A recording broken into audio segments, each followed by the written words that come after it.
Welcome to the North Hills Church podcast. My name is Tim Wadsworth. I oversee student ministry here at North Hills. Today's episode is a part of a mini podcast series that's specifically on parenting. And I cannot think of two bigger rock star parents than the two guests that we have in studio today. And before I have you guys introduce yourselves, I just kind of want us to kind of talk about the big idea of this specific episode that is obviously a part of the mini podcast series that's on parenting.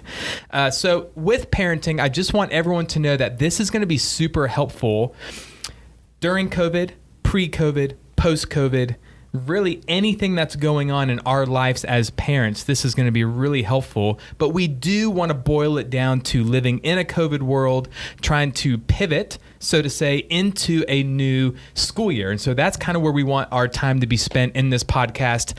Who are you guys? Like, what do you do? How long have you been at North Hills? What's your role here? We'll go with you first, Charity. Oh, thanks. My name is Ruthie Smith. My first name is Charity. And he likes to call me Charity, which is fine. I kind of feel like I'm in trouble when he calls me Charity, but I'm not. You are. So I am the director of children's ministry here. So I'm in charge of anything birth through 6th grade, and then I hand kids off to Tim in student ministries. So as we were running around with parents and talking during this whole COVID thing, it was really a deep thing in my heart to connect with parents in a way, because I'm not having those conversations in the hall like I normally do with parents. So I really wanted to somehow be able to connect with parents on how to parent through pandemic. We really want to partner with you. So this is one of those in the mini series. I do have kids. We've got 4 total, 3 of which are in our home, 2 of which are school age. So as we're talking about school choice in a real world today, we have it in our home. So mercy. Yeah. And thank you so much for doing this. And it seemed like God put a burden on you, and the way you're executing that to serve our people is so good, because it's true. Like, think about how many conversations are now missed in the hallway or when you see people or bumping into them. And it's just, it hasn't been that for the last few months. So I know this will be such a blessing to so many. So Ruthie, thank you. The way that you have loved my kids is awesome. And I know everything that you guys, and you too, are just some people we trust, people that when you talk, we listen. So speaking of talking, who are you? I'm Teri Lee Sands, and I have 6 kids, and they're all school age. So I have from 12 to 6 years old, 1st grade, all the way to 7th grade, in a myriad of schools. So I also taught 3rd and 4th grade in the public school prior to staying home with kids. And now I work in a co-op once a week, teaching 5th and 6th grade and 7th and 8th grade. And also homeschool some of our kids. So we have 2 children in a public charter school, a child in a public elementary school, and some kids homeschooling. And we're mixing it up this year. Things will be different this year. Yeah. And so we've had a lot of conversations that have changed as the summer went on about what is best this year may not be best next year. And it wasn't best last year, but this year has required so many conversations times 6. Oh, I can imagine. Absolutely. And Ruthie, thank you for sharing that, Teri Lee. And you also, before North Hills, also taught in the public school system, correct? Did. I taught 5th and 4th grade. Mercy. Yeah. Yeah. We're if there's anything that this time has taught any parent, is that teachers, underpaid, underappreciated, give them raises, let's elevate them, like super, super important. So yeah, they are. Now that we know kind of who you are, a little bit about you, Teri Lee, how long have you been at North Hills? 11 years. 11 years. Yeah, 11 years. And there are moments that you have had conversations with my wife that have shaped our parenting. Like we were even talking before we went on air about, Egg-mageddon, like stories that have happened in your family that have impacted ours and our parenting. So I'm just really grateful for you. I can't think, like I said, of 2 better people for us to really start this first question. And this is what I want you guys to break down for me, really, and for those listening.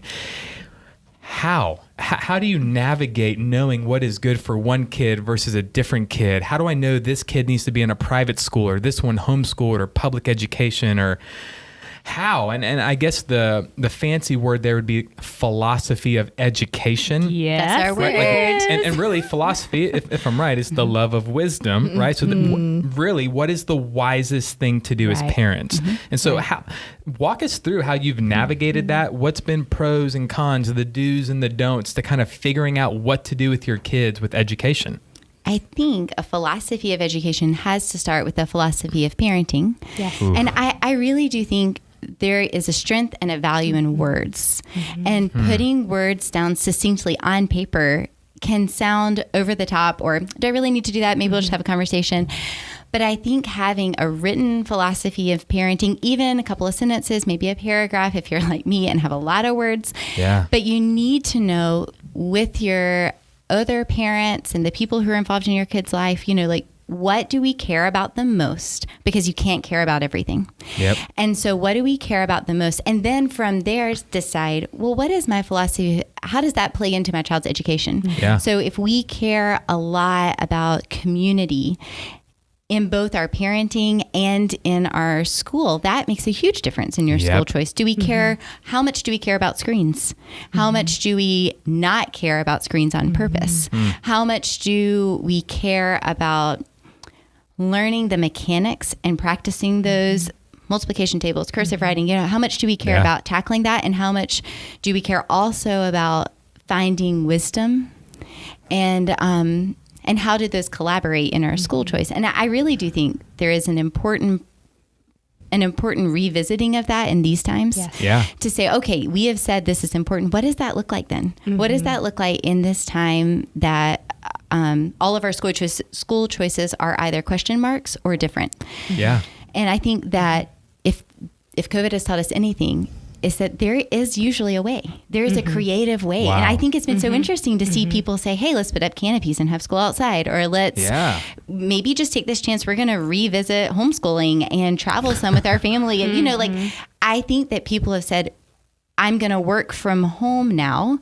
So how does that restructure our family? But to sit down and reorient that as a plan is important, I think, to write it. And if write I'm it down. hearing you correctly, like a lot of that language, Ruthie, and I want you to speak into this too, is, okay, instead of rolling your eyes or getting frustrated and feeling discouraged, to look at this, it seems a once in a lifetime opportunity to maybe have things available that wouldn't have been there, or to pivot in such a way where you would have thought you were crazy to do that before March of 2020. I love that. Ruthie, kind of speak a little bit more into that about what to do and what's the wisest, and there's a million different roads. How do you dwindle it down to one road? Yeah. So Teri Lee is exactly right. You do have to choose as a couple, or in your community, what is actually the most important thing for your kid from education. If you are dead set that your kids are going to be doctors, lawyers, and school teachers, then Which mine are. absolutely, Everyone knows that. Then you're gonna want excellence in their schooling. I think all parents want excellence in their schooling, but if you have a set trajectory and say your kids are older, they're middle school and high school, you have kind of a set trajectory for them and you want to choose wisely and well. So looking at all of your options is a really good thing. And then definitely having those conversations with your people, and then also involving your kids in that too, which we'll talk about more later, I think could be really helpful. No, that is so helpful. And I was even thinking too, like I know you guys you kind of deal more with the littles.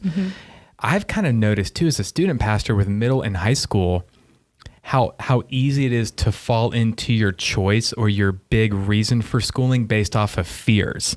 Absolutely. And I can say my wife and I are pro private schools. Like if you were to come to us, we're prodigies of private school. I went to Southside Christian School, 20 minutes down the street. Like we love private schools. So, based off of the need of my oldest, who has special needs, he had to land at Taylor's Elementary, which is a public school. And you would have thought our families were going to kick us out of our families. Like that was blaspheming the Holy Spirit to send your kid to a public school. But I'll say, like, after a year at Taylor's, they loved him well. Yeah. They know what they're doing. It was phenomenal. And we would not have chosen that if it wasn't for the specific number one need that trumped everything else. Right. Which I think leads so into you have to know your kid. Absolutely. Like as you're making all of these choices, and every child in your house is different. And Teri, you have more than I have. And so I know your conversations are way deeper in a way because you have so many of them with so many different needs and personalities. And hair color. What in and the hair world? color. We've got a little bit of everything in our house. It's my favorite. But I would say in that, there, I think, has to be an important cognizance that there are two levels of priorities. One, what is best for each individual child? And then how does that work for our family? Because sometimes, and I've seen this in many families around me, what is best for the third child actually isn't best for the whole family. Yeah. So the third child may have to take the second best choice, or the first child may have to take the third best choice, so that it's our family's best choice. And I think that there is a significant importance to looking at what's best for each child. I have some that are very self-motivated, very focused, and very flexible.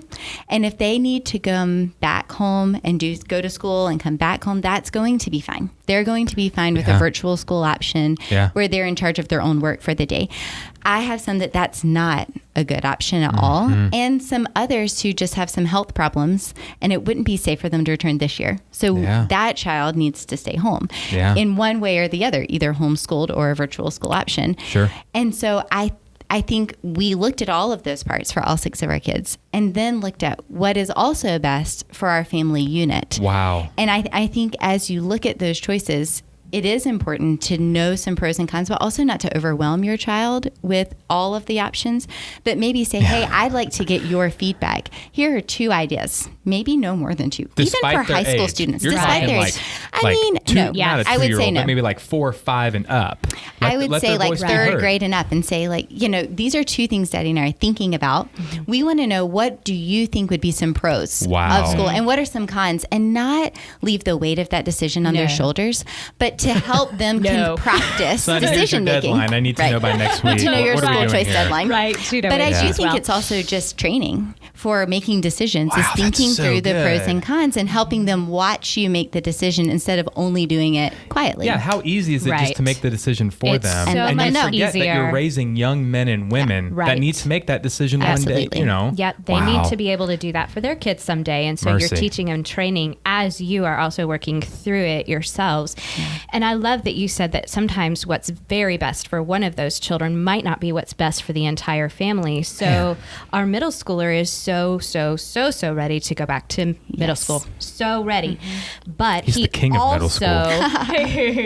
He also works best on a set structure. And because there's not a set structure, we're really questioning that, whether that's going to be what's best for him, but also because it might not be what's best for him, it's going to rock our whole house. Right. If he is angsty about it. Mercy. So we're even weighing that. And my husband and I are talking about that, even like that impact on, because it even affects the little one who's 2. Absolutely. When he's bothered. Man, that's so good just to put all of that into the blender, trying to kill 2 birds with 1 stone, seizing the opportunities, which I love.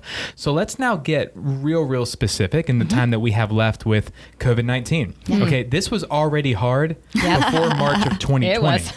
And then this came, and I don't know if you were like me, I was like, okay, they're going to be out for a week. Right. We're going to spray it down, get a lot of bleach. This thing will be gone. They'll be back in there by spring break. And then like March went by and April went by, and then we're crying in the fetal position. Like, what do we do? And then like they were like, okay, schools can for the rest. And we're like, oh, they'll be back in by next semester. And here we are. Right. August of 2020, and we're still scrambling, right? So walk us through, what have you guys done as just 2 parents with a massive voice in our church? What are you doing? What encouragement can you give? What do we do? Yeah. My number 1 is trust God. You have to trust God with your kids no matter what. Yep. No matter where you are, no matter where you're going to put them, no matter what you are doing for work, no matter where you are moving because a job is somewhere else that wasn't here before, no matter what's going on, you have to trust God with all of this. Don't get too bogged down in the nitty-gritty of the decision making. It's important, but trust God. He's going to lead you and he's going to guide you. We've made a tentative decision about our middle schooler, but I'm not settled on it. But I know he's going to give me that peace when it's time. Yeah. And he's going to show us what we need to change if we need to change something about our plan. But you have to trust God when you're making these decisions all the time, but especially right now, because then you have the added health concerns for some kids and some families as well. Sure. Absolutely. And I would say the two things I think that God keeps whispering in my ear that I'm trying to remind myself, the two things I keep telling myself over and over and over is first, like, this is not forever. It is maybe Praise seeming God. forever. Preach. I need to hear that. I remember hearing someone comparing young toddlerhood, and I'm working on using it for COVID, as like 5 minutes underwater. Technically 5 minutes isn't that long, but underwater can make it, I can't actually do that all day. Yeah. And so it feels a little like that, but it's actually not. And so the school choice you're making right now is not forever. Yeah. And it may not even be for the whole year, because it is okay to change gears. Sure. And I think it is helpful to know, as people are suddenly working from home, or like, maybe I need to buy desks for my children because we're going to be here for a while. We just did that and we're still putting them all together from IKEA. But Mercy. I think I keep reminding myself, this feels like forever. It does seem like it's going to be here for a while, but it's not forever. This is not the school choice forever. And what we did in the spring is also not what's coming in the fall. Yeah. They've had time to adjust and consider and prepare. And by they, I mean all the teachers everywhere. All the teachers. Man. And I think the other thing I keep telling myself through all of this is that parenting is a priority. And I was arguing with a child about long division because you have no idea what you're talking about. Go ahead. Because I don't know. I don't understand his frustration. Right. I'm sure they were. Definitely, of course. And I remember stopping myself and saying, well, the point of this is not the answer. The point of this is your heart.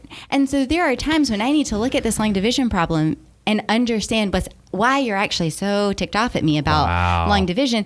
Is it because if it's perfectionism, if it's I want a good answer and I can't, then we might need to put it away. Yeah. But if it is, in this case, having trouble approaching a problem and not getting it instantly and feeling that frustration that comes from having to learn a new thing, then you need to stick with it.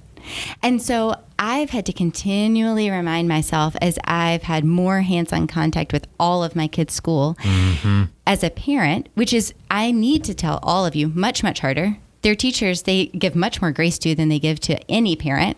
But when they're so frustrated with you about math, it's not about the math. It's not about division. It's not about problem solving. It's something in their hearts. And I've been challenging myself to see what it is that's going on in their heart, to pay attention enough to not be in such a hurry to get it done, that I can see what is in their heart that I can focus in and parent in that moment and make that the priority. So good. So you're saying, okay, there's something bigger going on here. It's not just that it's Common Core math and it's driving everyone crazy, right? Exactly. And they're just gritting their teeth. No, it's that there's something else going on here. Maybe some lacking of fruits of the spirits. There's shepherding and discipling in long division, right? And I think that's what a lot of us parents have to really take in and consider, is there's something bigger going on than just getting the work done and getting school through. Like, no, this is where the rubber meets the road of like true discipleship, true mentoring, true coaching for the sake of the gospel and the glory of Jesus Christ. There's something much bigger going on here than just feeling like it's 5 minutes underwater, right? And like there's even moments now where I'm looking back and I'm disappointed at myself for the missed opportunities. Me too. And I think, Me three. Lord, please, when COVID is done, if it's ever going to be done, I think we're going to look back and have a lot of moments, you know? And that's why I love that we're doing this, to kind of give a little more fuel in the tank. So, okay, that was super helpful. Anything you want to just kind of echo with that or add to what Teri Lee just said? No, but I do think that as you're making school choice decisions in COVID, you do have to realize that things can change, and that is going to be okay. Like, even if it happens in the middle of the school year, and to be able to roll with that yourself as the parent, because then it helps your children be able to roll with that as well. Yeah. Because if we're dead set that this is what's going to happen all school year long, and then something changes, then you're like, okay, now I have to restructure everything. Great. Yeah. Then that's going to be hard on your kids too. So as you're talking through even that, involve your kids in that. Do all of these things that we've talked about for school choice just in general, apply those to COVID, and that includes talking to your kids. Involve them in the conversation. Wow. Right now, we're having those conversations with our middle schooler because he can handle it. Our K-5er, we talked about it very briefly. We decided we didn't want COVID kindergarten to be his first experience, and so we're keeping him home, which was not the original plan. Yep. And that's okay. And he's fine with that. He's going to get his socialization other places. He's very social. So he's going to be fine, and he's going to love it because there are going to be people speaking into his schooling that wouldn't have gotten the opportunity to do that. And he's excited about that. So he has been involved in that part of the conversation and is very excited about that. Yeah. So it seems that the key word that I'm hearing is communicate, and communicate some more. Communicate to our Father, be in intimacy with the Lord, and make sure we're good here, right? And then when we do that, we have something to offer here that's kingdom-minded and not just earthly-minded. So we could probably talk about this for 4 more hours. We could. But in the 5 minutes that we have left, I would love for us just to focus on the fact that God is doing something. Like this is bigger than where you fall politically. This is bigger than where you fall on issues of masks and not wearing a mask, or I really want schools to be open for my kids. And then other people are like, no, let's keep the doors closed a little bit longer. Or if you're a school teacher, like I cannot imagine the incredible pressure that school teachers are in right now. It's a darned if you do, darned if you don't. True. And with knowing that, there needs to be grace upon grace upon grace given to each other of, hey, we can agree to disagree. It is what it is, but I love you. And we're not going to give Satan a foothold of division. If the church needs to fight for anything right now, it's for unity. And so I'm preaching to myself.